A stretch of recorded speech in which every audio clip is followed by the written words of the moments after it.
Logo mais, senador Humberto, que colocou as suas preocupações com o Sistema Nacional de Saúde.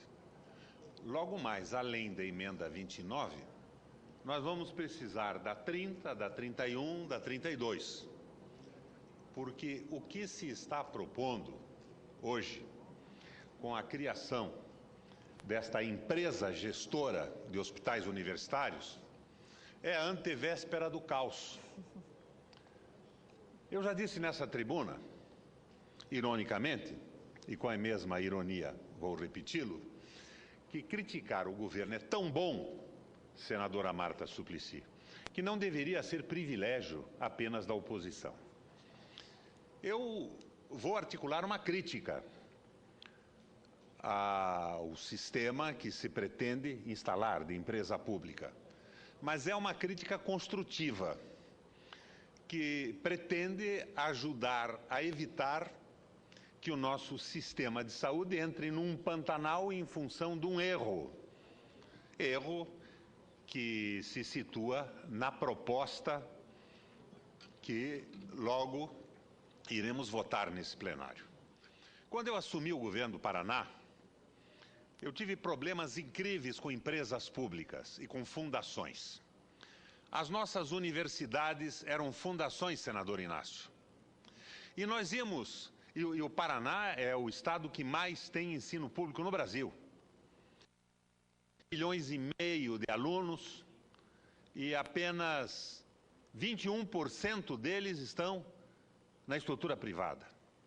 Pois muito bem, temos 17 universidades e faculdades, eram todas fundações.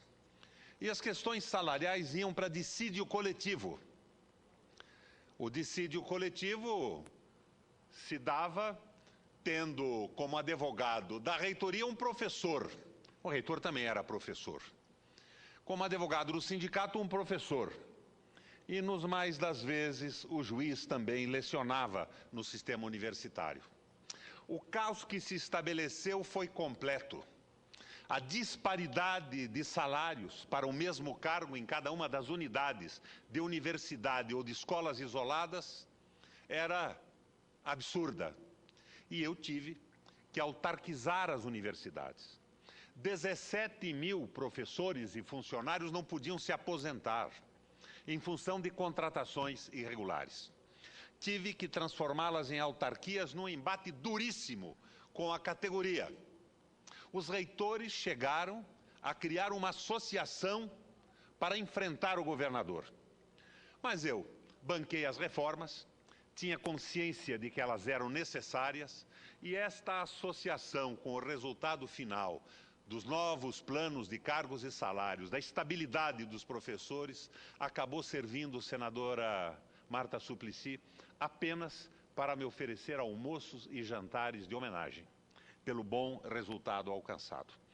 A mesma coisa em empresas públicas como o IAPAR e a Imater, com conselhos deliberativos que fixavam salários, dissídios coletivos díspares e uma estrutura salarial absolutamente caótica. Tive que transformá-los em autarquias. Agora vamos para o caso das empresas gestoras de hospitais universitários. O que são hospitais universitários hoje?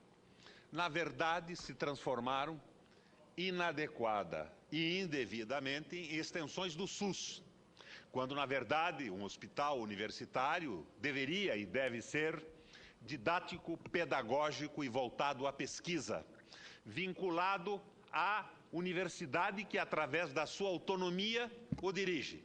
Mas eles foram ampliados. Por falta de hospitais públicos, os hospitais universitários acabaram se transformando em hospitais sociais. Exceção talvez ao Rio de Janeiro, que tem uma rede de hospitais públicos enormes. Não sei se muito boa ou se muito ruim, mas de proporções consideráveis. Muito bem. Querem criar a empresa agora para, entre outras coisas, resolverem o problema de 27 mil contratos irregulares no Brasil inteiro. Vai-se por água abaixo a autonomia universitária. Alguns reitores se ufanam com a possibilidade de pagarem o que eles dizem salários de mercado. que serão considerados pelo Conselho Deliberativo e, posteriormente, a cada dissídio coletivo, reformados pelas sentenças dos juízes trabalhistas. Ou seja, o Estado perde o controle da massa salarial. Deixam de ser hospitais universitários e se consagra esta estrutura voltada ao SUS. Senadora Marta Suplicy, imagine o que vai acontecer com os médicos, enfermeiros e trabalhadores do SUS, que não são médicos e enfermeiros dos hospitais universitários, quando os reitores resolverem, ou os conselhos de administração dessas empresas resolverem pagar realmente um salário decente, 15 mil reais para um médico, enquanto os médicos do SUS estarão ganhando 4, 5, 6 mil reais. Estaremos provocando uma anarquia e uma confusão rigorosamente incontrolável. Permite uma parte, senador Requião. Como não? Uma parte para Cacildo Maldaner. Por favor, senador. Se não estou equivocado, na Comissão de Ações Sociais, setembro veio a baila, se não estou equivocado, para se criar uma empresa brasileira, uma empresa pública, para administrar os hospitais universitários. E eu fiquei naquele momento imaginando como é que nós vamos transferir. Pega o exemplo da Universidade de Santa Catarina, de Florianópolis, tem o hospital universitário ligado à universidade, ligado à reitoria, enfim, à universidade que administra, e passa uma empresa pública federal a administrar os hospitais universitários no Brasil inteiro. Fica centralizado aqui em Brasília, coisa que o valha. Aí vai vir, como diz Vossa Excelência, o conselho, vai vir isso, vai vir aquilo, o pessoal tem que viajar para cá, para ver como é que é a orientação, como é que vai dar atenção, como é que vão dar eficiência, boa gestão naquele hospital universitário, por exemplo, como o nosso lá em Florianópolis, o que seja em Curitiba, o que seja em São Paulo, onde for. Quer dizer, eu não sei se na prática isso vai, eu fico realmente na dúvida. Eu acho que esse caminho não vai... Eu acho que com o tempo vai criar problemas como Vossa Excelência está a expor. Problema muito maior que o problema encontrado hoje. Estou comungando já com a ideia quase da Vossa Excelência, porque isso aí deve vir ao plenário essa matéria. Deve vir ao plenário nos próximos dias. Eu estou com muita dúvida em relação a isso. Senador, imagine que a universidade vai perder o controle pedagógico e didático. E de pesquisa também. Então é a falência do hospital universitário. Nós estamos transformando definitivamente os hospitais universitários em hospitais do Sistema Único de Saúde, sacrificando a qualidade do ensino de medicina e das matérias correlatas à medicina. O caminho correto era fazer concurso público, colocar os hospitais para valer, uma reformulação no miserável salário que os médicos recebem hoje no Brasil. E você sabe, senador, Vossa Excelência sabe que o Brasil, como os Estados Unidos, é um dos poucos países onde o gasto com a medicina privada é muito acima do que gasta a medicina pública.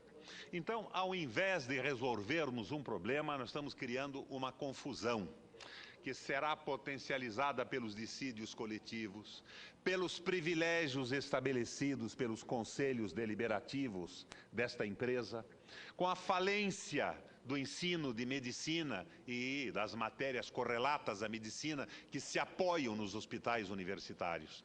E estaremos provocando uma grande confusão salarial no confronto dos salários livremente estabelecidos pelos conselhos deliberativos. E para completar a tragédia, pela lei que está tramitando no Senado da República, estes hospitais podem contratar com planos privados de saúde. Então, os planos privados se colocarão, porque são uma fonte de renda, numa posição extraordinariamente superior à necessidade didática e pedagógica do ensino de medicina, do ensino de odontologia das nossas universidades. Quebra a autonomia universitária, provoca o caos e é um erro. Por isso, senadora Marta Suplicy, eu digo que esta crítica feita por um senador da base do governo é construtiva e é necessária. Agora, eu não posso esconder essa minha impressão que, afinal de contas, criticar o governo não pode ser privilégio só da oposição. Mas um fato para encerrar a minha intervenção. Eu fui relator na Comissão de Educação desse projeto. O nosso Partido dos Trabalhadores pediu vistas coletivas. E após a concessão das vistas coletivas, não me deu mais quórum para colocar em votação. Não apareceu mais ninguém. Querem fazer aprovar esta bobagem administrativa no atropelo. Mas quem vai perder com isso tudo é o sistema de saúde levado ao caos, a qualidade do ensino universitário de medicina no Brasil. Por isso, eu me obriguei a, nesta tarde, trazer a intervenção nesse sentido. A minha experiência como governador, 3 vezes governador do Paraná, aconselha a nossa presidenta a